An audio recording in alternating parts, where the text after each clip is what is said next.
Hello, everyone, and welcome back to the podcast. I am Laura, your host, and you are listening to Her Journey Towards Change, where we encourage women who are seeking change and transformation from feeling limited in their endeavors in reaching their goals and their full potential of what God wants for her. Because we are a faith based podcast, we will have a biblical focus toward our struggles and challenges in overcoming the obstacle, because change is possible when the Holy Spirit is working in our lives. And today, my guest is Becky Sims. Hi, Becky. How are you? Hi, thanks for inviting me. I'm Well, I'm doing great. so glad that you're here today. I love your background. It's so inviting, so homey. I love it, Thank especially you. fireplace. I love hmm fireplaces. I mean, I don't care what time of the season it is. You give me a fireplace, and I'm there.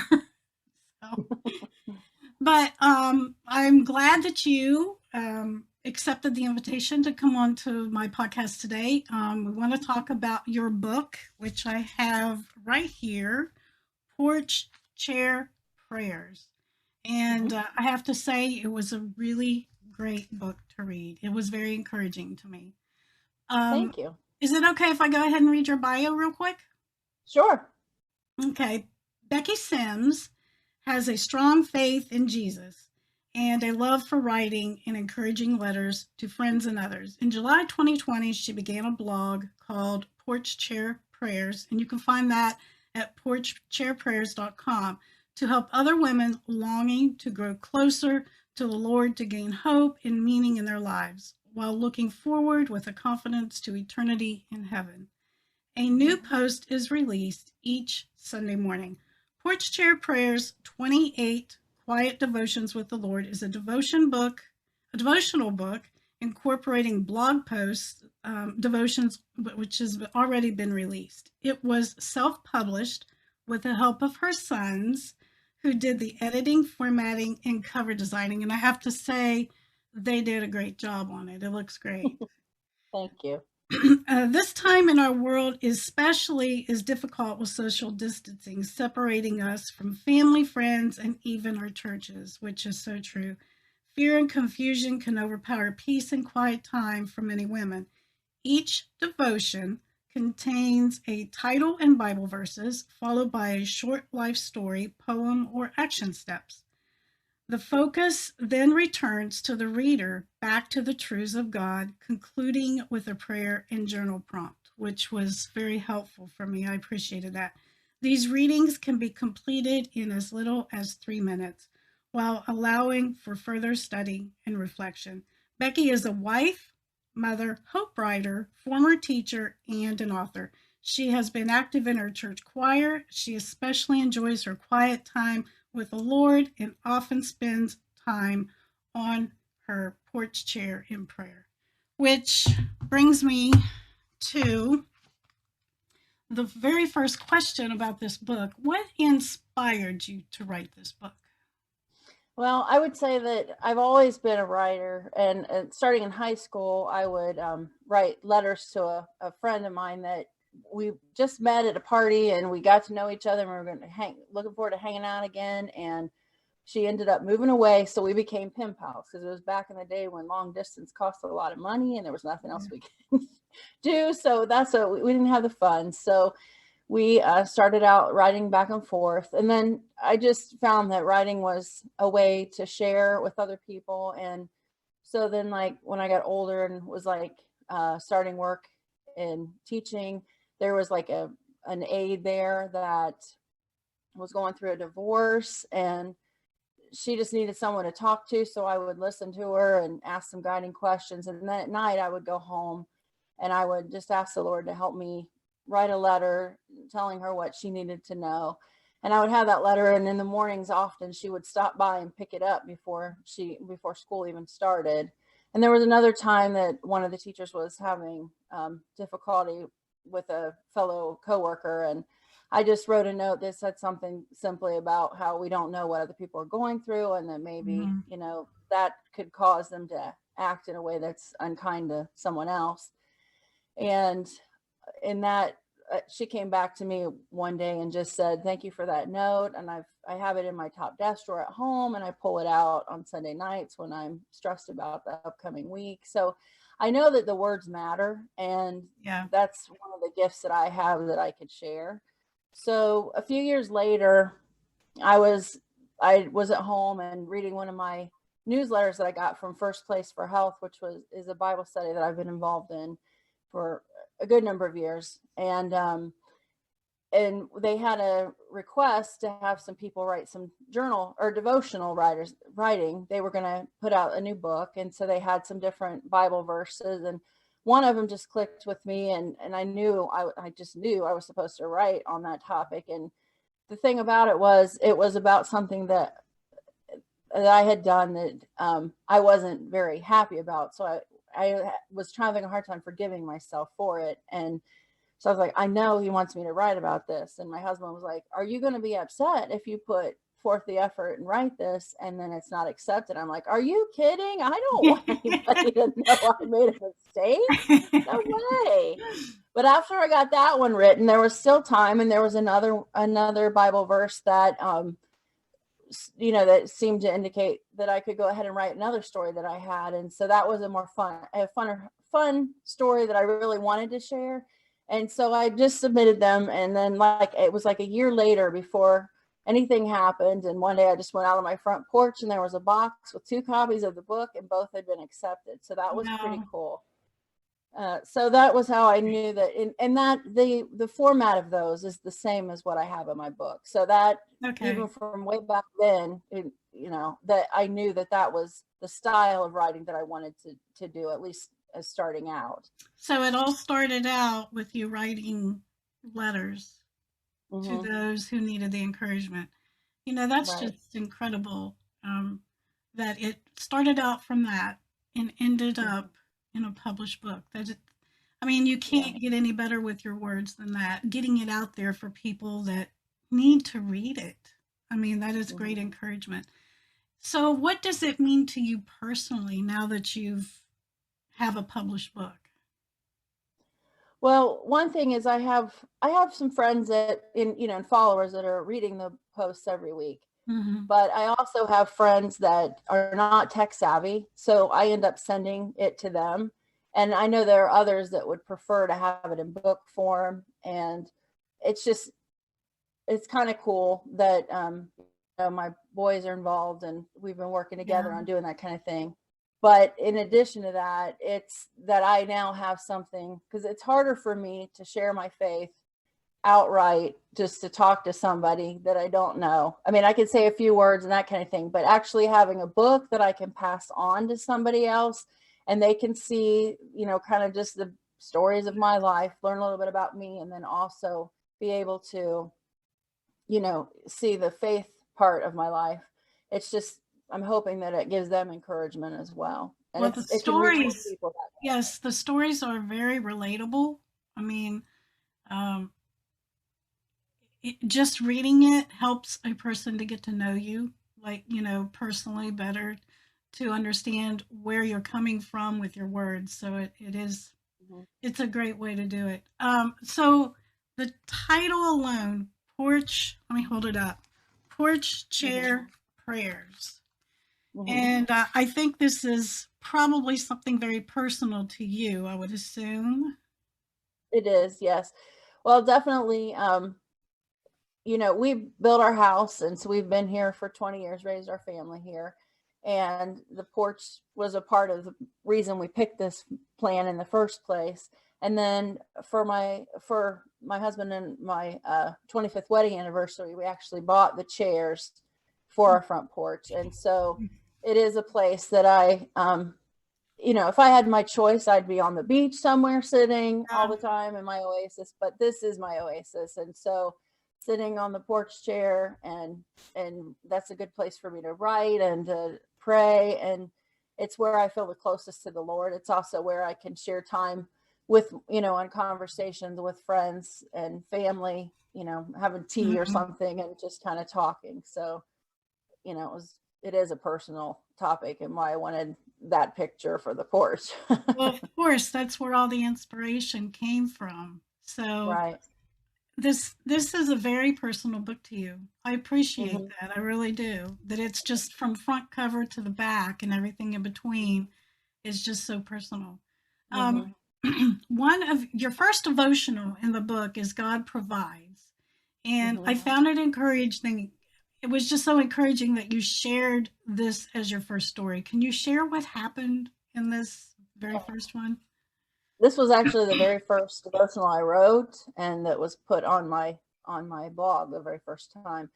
Um, it was my son was in a online gym class, and so we were just going out for our evening walk, required walk, and we were only like 2 blocks from home. We were trying to decide where we were going to cross the street, and I stopped suddenly. I might have gotten my one of my feet off the sidewalk just slightly. I'm not even sure. I just kind of teetered and tottered, and then I went fell straight down. And when I fell, I thought everything was okay. I did a full body assessment. I'm like, okay, everything seems to be working. But then when I went to get up, part of my arm went up and the other part didn't, and I Ah, knew it was broken. And I, gathered it up, carried it home.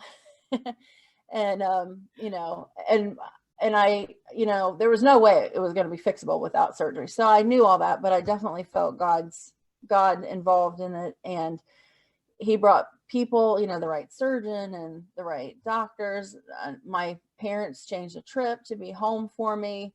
My sister came and washed my hair. I had a friend that did OT that came to the house and got me started on, working my hand and getting the inflammation out of it and that kind of thing before I even went to PT.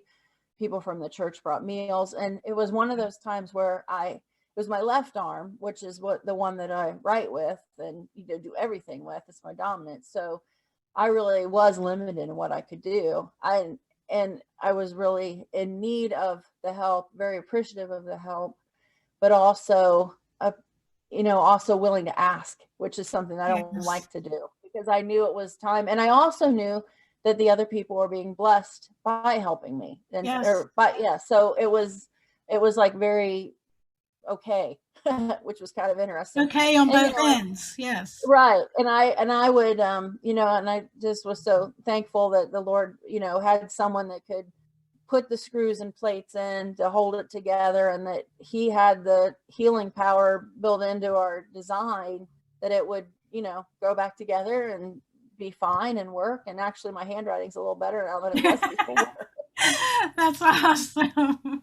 I love your sense of humor Yeah. in something like that. But when I just recently fell.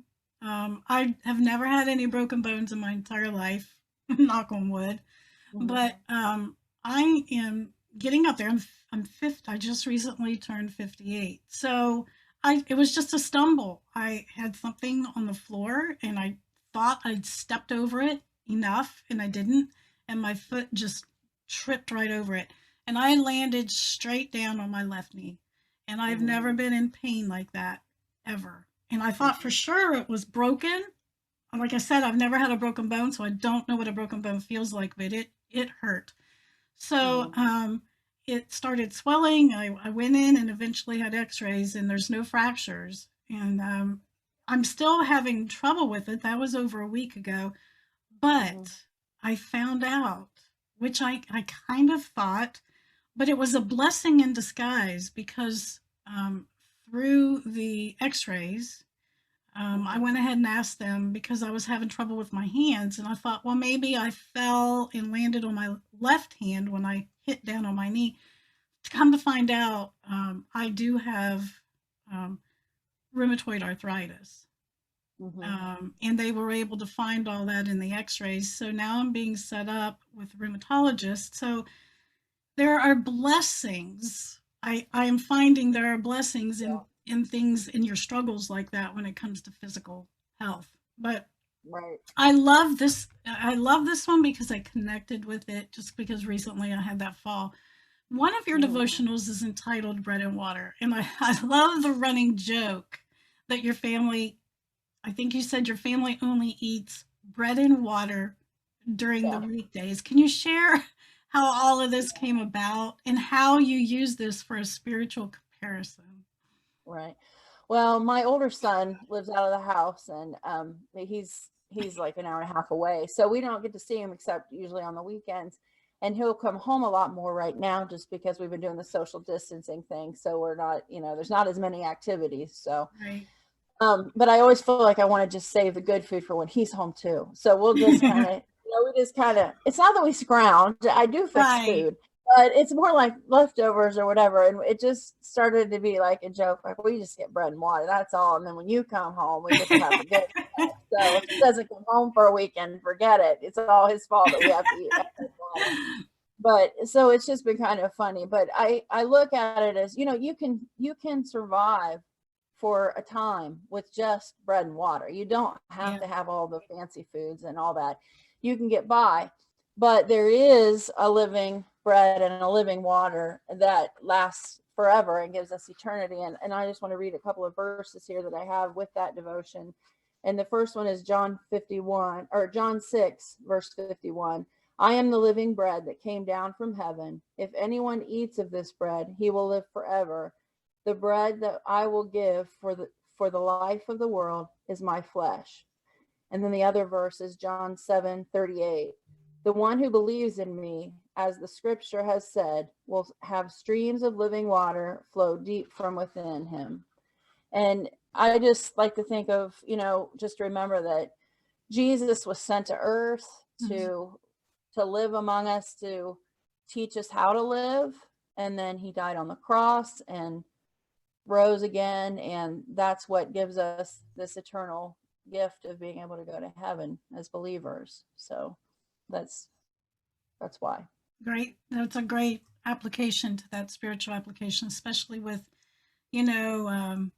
Easter coming up on Mhm. Sunday. And Right. I know a lot of people have mixed feelings of wanting to go to the church service. And I Mhm. don't, I don't know what it's like in a lot of states, how they're opening up. Where are you located? I'm You're, in Ohio, and we have both the virtual and the church yes, so do services. we. And we have, like, if you go, it's like every other pew, and like a family to a pew, and then they Same have like a here, but I think with Easter, I'm hoping that it's going to be, I hope it's not difficult for everybody to social distance. right. If everybody decides, it's time to get out, it's time to go to Mhm. church, it's time Right. to get back into the assembling together. I hope that it works out well. You Mhm. also talk about one of your devotionals is called Getting Things Done. And I'll Mhm. let you just share the story behind that before we get into the spiritual application. Sure. So getting things done came out of just one of our regular days. My son and I were having lunch at the table, and after he was finished, he's like, do I have to clear the table? And I'm like, no, not if you go write your paper," because I knew he had this assignment for school. And so he's like, okay. He darted right off, went to the computer, and then I hear him talking. YOURPAPER,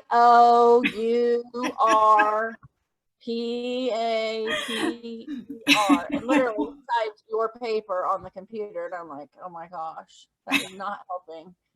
And then, trying to be all calm and stuff. I'm like, okay, you need to get some more on your paper. And so then he typed more on right above your paper. And it went on like this for a little while. But he finally started to write his paper, and I went and cleared the table, and we giggled a little bit. But I think sometimes we get stuck in, I don't know what to do or how to do it, and we don't move along. Sometimes we confuse excitement as stress. Mhm. We might really want to do something, but we just still get kind of stressed, and we freeze, or Right. we just don't know what to do. And we need to take the time then to talk with the Lord and just ask him, Lord, what, I'm kind of worried right now. I don't know exactly what to do. Can you help me get started? And spend a few minutes, maybe a little deep breathing kind of thing with him, and then see what you can come up with. But nothing else, just take the next 15 minutes and just get started with something. You can set a timer. You can put on some fun music. If you're needing to, if you want to write, then then go ahead and straighten out your desk. If you're going to go cook and you want to empty your dishwasher, if you Mm. need to go do a workout, or you want to just get a little bit of exercise movement, put on the clothes. You can just do those different kinds of things and get started. And when the timer goes off, decide if you want to keep going. But at least Right. a lot of times we find that once we've had that momentum and started something, we're able to keep going. And then if you make a list of positive rewards that you can give yourself afterwards, and you have something to look forward to, and you always can take the time to thank the Lord for giving you the strength and the skills you need to be able to do this task that you've been given. Yeah, your son sounds like he has a great sense of humor. He reminds me of my son. Um, my son, he lives in Nashville, and he calls me 2, 3, 4 times a day. And I Wow. love that about him because he loves staying connected with Mhm. us. But there'll be lots of times where, like your son, he has that sense of humor, and he'll just out of nowhere. I don't know where he gets the sense of humor from because I'm not that funny, and my husband definitely is not that funny. He's the serious one. So I love the part that your son is like that, and it brought about this whole one section in your book. It was great. Yeah. You have quoted Colossians 3:2 as one of your devotionals entitled "Set Your Mind," and let me Mhm. find it real quick. I wanted to read the verse. If I can find it real quick. Mhm. I know it's here. I should have bookmarked it. Uh, is that? Hold on a second. I hate that I didn't It's have on it. page 57. Thank you for that. Uh-huh. I don't know how I jumped from. Um, okay, Colossians 3:2, the ESV version. Set your Mhm. minds on things that are above, not on things that are on earth. Mhm. And what does this verse say to you, and how is it connected to our daily struggles? Well, it reminds me that we need to focus our minds on heaven and eternity. And we're going to have lots of tasks we have to do every day. But when our focus is above, we know that we're doing things for a bigger purpose. And we can be washing the dishes and praising the Lord. And Um, you know, everything we do can be a gift to God and be a part of our purpose for being here. So if we set our minds on the things above, we can have joy no matter what our circumstances are and whatever we may be going through at the time. that's that one so many of them resonated with me, but it's so hard sometimes. Do you find it hard to have a change of mindset when you're going through struggles? I can, yeah, but I definitely rely on him for it. And I think it gets easier over time when you really put the focus, it's still easy. If you get off track, it's easy to stay off track. So you really have Yes. to take that time and really, It's a work in progress. You have to yeah, keep find at that it. place. For me, it could be going and sitting on the porch for 5 minutes and just, getting it back together so that I can go back in and fight again. Maybe you need a nap. I mean, there's Yeah, so many things that we need that maybe there's something else that's, maybe we really have a legitimate thing that we're so worried about that we really can't make everything all right. positive for a time. And that's okay too. He gets that and he wants to hear from us even then. But the more that we're able to set our minds on what's coming, even when something bad happens, no matter what, we're going to heaven at the end. So Right. there's still a wonderful thing up there, For even if it's me, a for mess or me, even I if think I don't know, it just seems like these days there's too much clutter and too much Mhm, noise, and I like things quiet anymore. So mhm, if it just gets to be too much and I can't focus, I have to turn everything off. And mhm, I don't even watch TV a whole lot anymore. yeah, It's just I used to watch TV constantly. It's like now, why do we even own a TV? Because I barely watch it, but right, I feel like I have to have it. And anymore, it's like I don't like being on my phone. It's like it has to be quiet for me to mhm, stay focused, and yeah, that's where I find my peace is when it's quiet. And then mhm, I'll turn the music on, and mhm, I love listening to music. That's one of my go-tos is music. right, Um, let's see. I love your devotionals, every one of them, but I resonate with also the morning texts. That's the Mhm. name of it. Can you share what this devotional is all about? Yeah, my older son, again, he's away from home. So every morning I will send him just a quick text and I'll say, good morning, hope you have a good day at work and make progress on your project. Um, and I'll tell him, what's going on in the afternoon or evening if there's a lesson going on here or somebody's got something or he, remind, don't forget you have that meeting and, well, let's plan to talk afterwards, that kind of thing. But I also will send a picture of the calendar we keep on the kitchen table that has the Bible verse of the day. So I make sure he gets that. Now he has the read receipt on his phone, so he doesn't have to respond to me. I just know when he's read it. And then, but it's just a way to say hi, how you doing? We love you, we're thinking of you, kind of thing. But the one time that I forgot to actually send that post or send that text to him, he sent me a text saying, "Hey, is everything okay?" Aw, So we keep track that way. But yeah, I think it's important to keep the connections open. yes, And then if you can relate that to with the with anyone, everybody can use a little text once in a while or just some kind of a message or a hi when you run into them if you're actually physically around somebody. But it's also important to remember that even though God wants those long times when we're talking and praying and sitting down with our quiet time and things, he'll take the quick text too.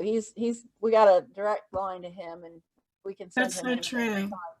Yeah, That's so so it's true. important to remember. Used to, I was raised thinking that in prayer you had to close your eyes, look down, put your hands together, Mhm. and as I got older, I realized that's not what prayer is all about.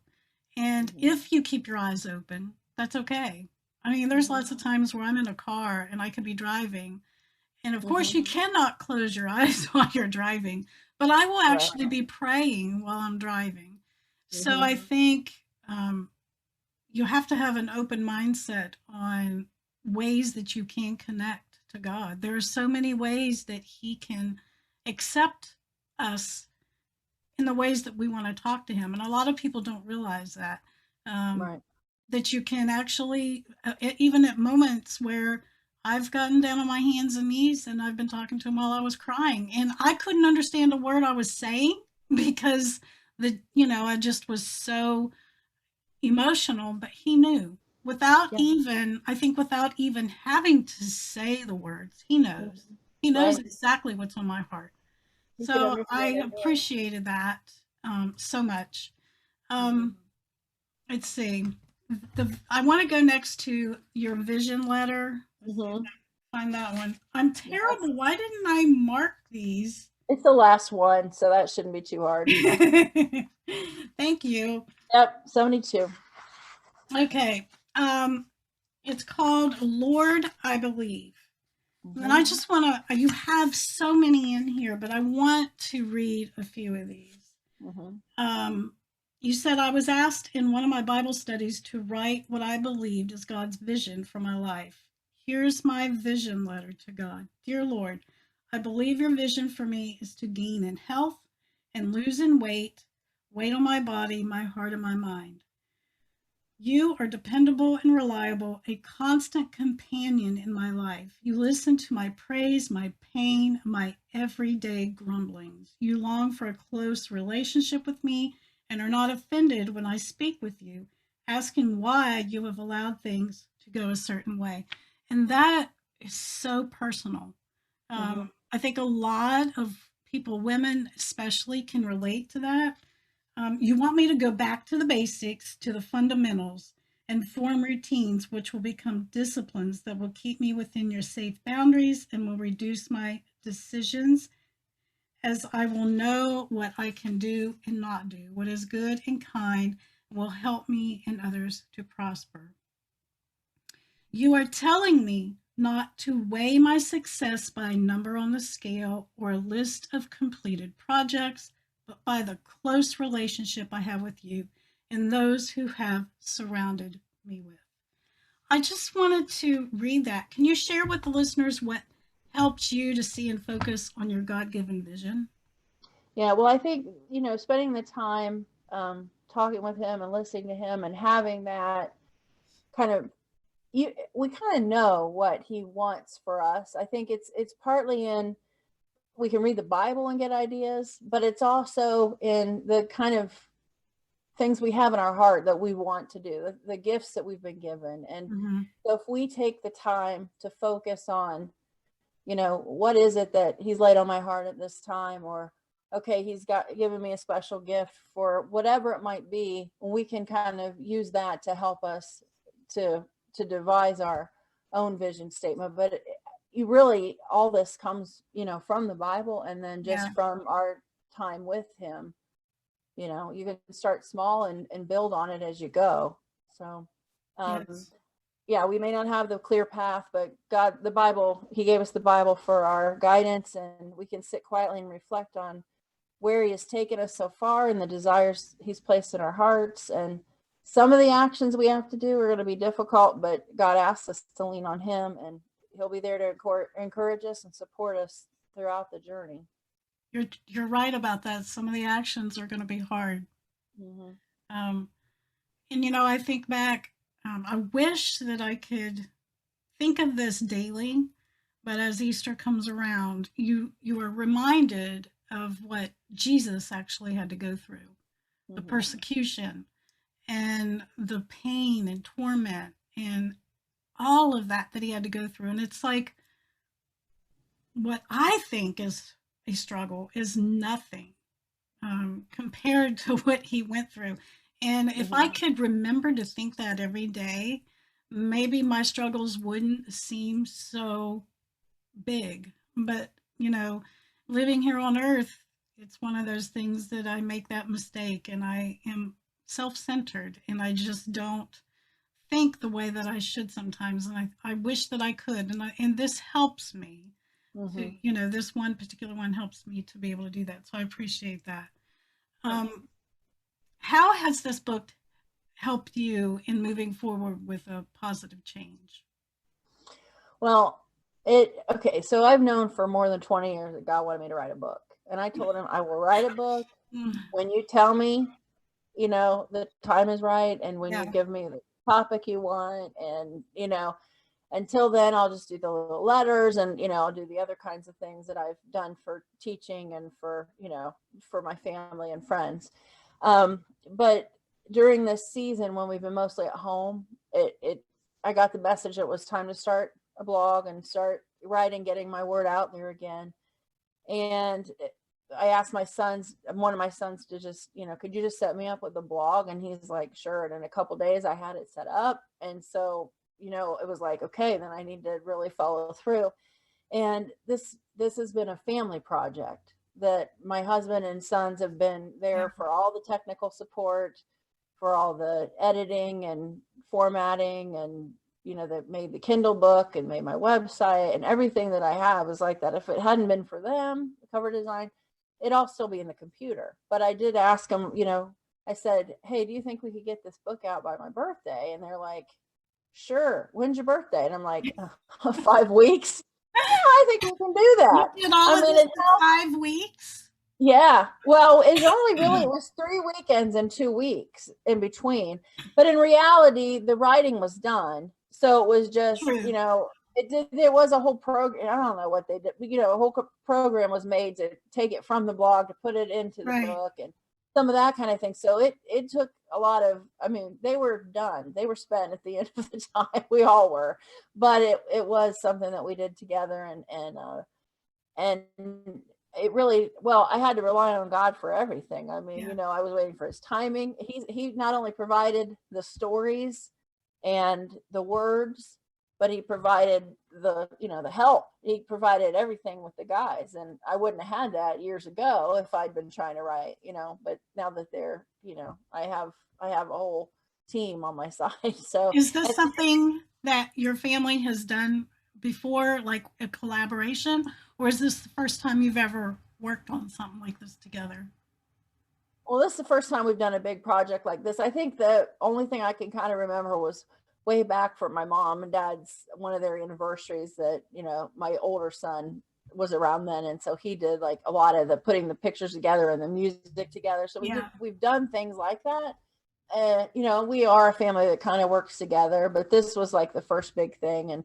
And, you know, even my husband's like, oh, can we give a book to them? Can we give a book to them? You know, so it's more about, it's not so much about it getting out into the bigger world. I don't think at this point as much as it's, you know, we want to make sure we give it to the Yes. people that kind of know us, and then we hope it spreads from there. But the message, it doesn't matter, you know, it's God's Right. desire, you know, he gets to decide how it goes. It's just I'm supposed to do the part I can do and then let it go from there. So yeah. You must have a very proud feeling within yourself and with your family.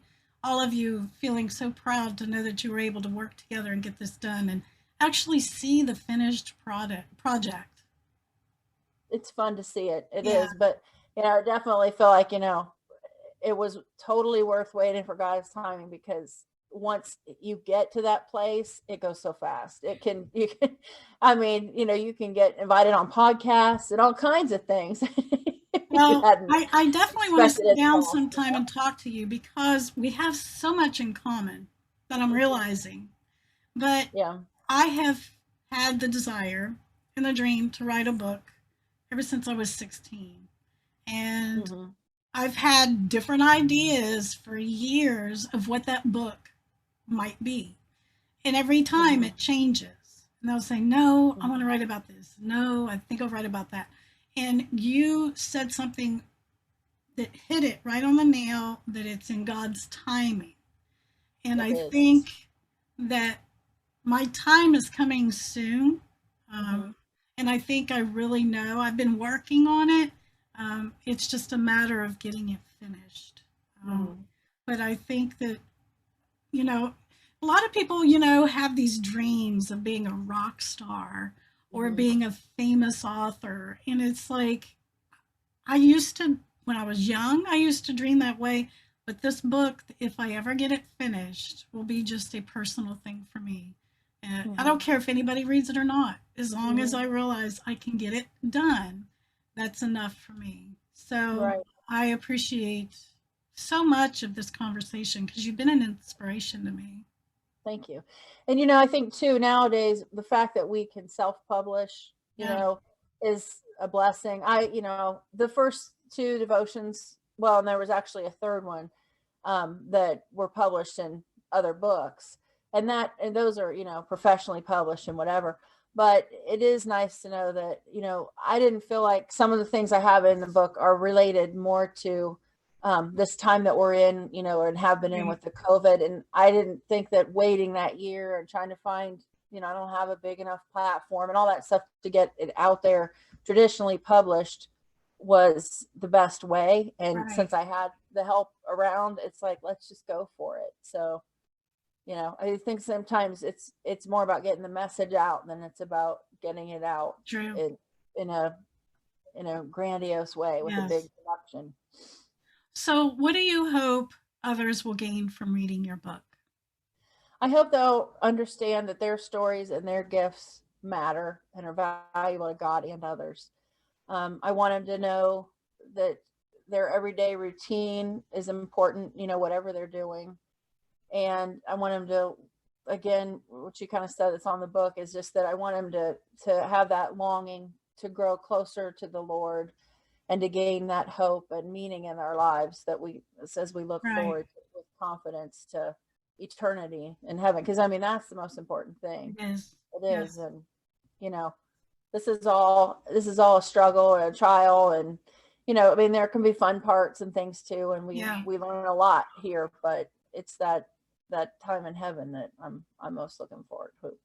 Well, again, I appreciate you coming on and talking about your book and sharing it with me and sharing it with Mhm. the listeners. And I really encourage everybody to go and get this. You are also uh, giving away Mhm. a copy of this to a random winner, right? Right. And I can also give away a Kindle version too. So yeah. I Okay, I that's have a great. yeah, so whichever they want, you know, I can do, you know, I can do two if you want to do that. Okay, But you know, like I'm so, sure they would love yeah, that. So there'll be Sure. 2 random winners. And of course, I think if they've been watching these before, all they have to do is, I'm hoping they would listen in onto the whole podcast interview. But if they listen and then they like it or comment, anybody that likes, comments, or anything showing support, their name will be in the drawing. I'll just draw out 2 random winners for this great Awesome. book. I appreciate that. So let me Mhm. ask you, so everyone will know, where can they find you on social media? Okay. So my author website is Becky, Becky Sims, Sims.org. And you can go there, and there's a link to my blog posts there. And there's also a link to the book, where there's an Amazon preview, so you can read the first Yeah. devotion and a little bit of the second one. And you can also go directly to porchchairprayers.com and find my blog, which again, I do update weekly on Sunday. So there's something new, and you can subscribe. And on my author email, there is a place where you can, send me a note if you'd like to contact back and forth. That's fine too. I wanted to share, there are, let's see, the contents. Let me just read it real quick. The Mm-hmm. different devotionals are: God Provides, Hidden Treasures, I Love You Friend, Love Letter, The Letters, Bread and Water, Driver's Training, Morning Prayers, Our Changing School Year, God Knows Me, Healing Touch, A Child in Heaven, 6 Feet Apart, Getting Things Done, Beach Day, Give Thanks, The Pond, Joy, Walks with Friends, Princess, and Set Your Mind. And we have talked about a few of these, Mm-hmm. and I wish we could have had more time to talk about all of them because they're all so great. And like you said, there's a you have at least one, if not more, Bible verses at the Mm-hmm. top of each Yes. one, and then you have a prayer to go along Mm-hmm. with it, and then the journal part, you ask a couple of questions, then you leave a Mm-hmm. blank spot there Right. for the reader to be able to write their thoughts, Mm-hmm. which makes it so much more personal for them as well. So, Right. thank you so much for this time of talking about your book. I appreciate that. Well, thank you for inviting me. It's been a good time. So, are you going to be working on anything else, or are you taking a break for a while? Well, honestly, when he gave me, I'm not really sure if I should admit it or not, but when he when he gave me that, he gave me a 3-book deal. So I Oh, have great. it's a more of a spring, summer, and fall, winter. So we'll see when we get them out, but we have kind of a timeline, so we'll see. Great.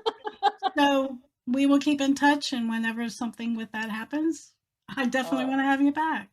Great. Thank you. Thank you so much. Uh-huh. I'll talk to you later. Uh-huh. Bye Thanks. bye. Bye.